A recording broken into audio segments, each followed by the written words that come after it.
इस वक्त की बड़ी खबर सामने आ रही है। ईरान ने बड़ा हमला किया है। कतर में ईरान ने बम बरसाए हैं। तेल रिफाइनरी को उड़ा दिया है ईरान ने। तेल बाजार में हाहाकार मच गया है। बता दें कि मिडिल ईस्ट से इस वक्त की सबसे बड़ी खबर सामने आ रही है।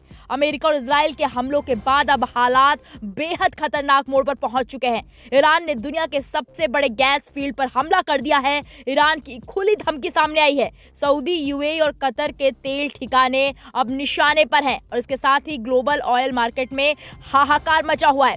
अब ये सवाल उठने लगे हैं कि क्या दुनिया एक बड़े ऊर्जा युद्ध की तरफ बढ़ रही है।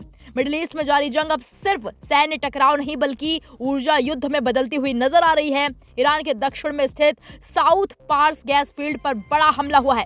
ये वही गैस क्षेत्र है जिसे दुनिया का सबसे बड़ा प्राकृतिक गैस भंडार माना जाता है। हमले में गैस टैंक और रिफाइनरी के हिस्से प्रभावित हुए हैं। हालांकि ईरान ने दावा किया है कि आग पर काबू पा लिया गया है और कर्मचारियों को सुरक्षित निकाल लिया गया है। लेकिन इस हमले के बाद ईरान ने चेतावनी दी। उसने पूरी दुनिया की चिंता बढ़ा दी है। अपनी चेतावनी से ईरान ने साफ कहा, अगर हमले नहीं रुके तो सऊदी अरब, यूएई और कतर के तेल और गैस ठिकाने सीधे निशाने पर होंगे। ईरान ने इन देशों के कई प्रमुख एनर्जी प्रोजेक्ट्स की लिस्ट जारी कर दी है और कहा है इन्हें खाली कर दिया जाए।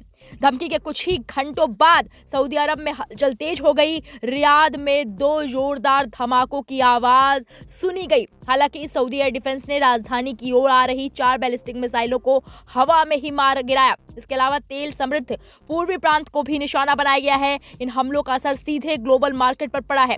कच्चे तेल की कीमतें 6% से ज्यादा उछलकर $110 प्रति बैरल के पार पहुंच गई हैं। दुनिया भर के शेयर बाजारों में गिरावट देखने को मिली है और ऊर्जा संकट और भी ज्यादा गहरा गया है। इधर ईरान ने इजराइल पर भी जवाबी हमला तेज कर दिया है। तेल अवीव के बेन गुरियन एयरपोर्ट पर मिसाइल हमले में 3 निजी विमान क्षतिग्रस्त हो गए हैं। वहीं इजराइल ने भी लेबनान में हमले बढ़ा दिए हैं, जहां हिजबुल्लाह के ठिकाने को निशाना बनाया जा रहा है। राजधानी बेरूत के बाचौरा इलाके में एक इमारत को खाली कराने के बाद इजराइल ने उसे पूरी तरह ध्वस्त कर दिया। इजराइल का दावा है कि ये इमारत हिजबुल्लाह की फंडिंग का बड़ा केंद्र थी। इस बीच एक और बड़ा मोड़ सामने आया है। ईरान ने इराक को गैस सप्लाई रोक दी है और होर्मुज जल डमरूमध्य को लेकर भी स्थिति अस्पष्ट बनी हुई है। दुनिया का करीब 20% तेल इसी रास्ते से गुजरता है। ऐसे में यहाँ संकट का मतलब है ग्लोबल सप्लाई पर सीधा असर। हालांकि इराक और सऊदी अरब अब वैकल्पिक रास्तों पर काम कर रहे हैं।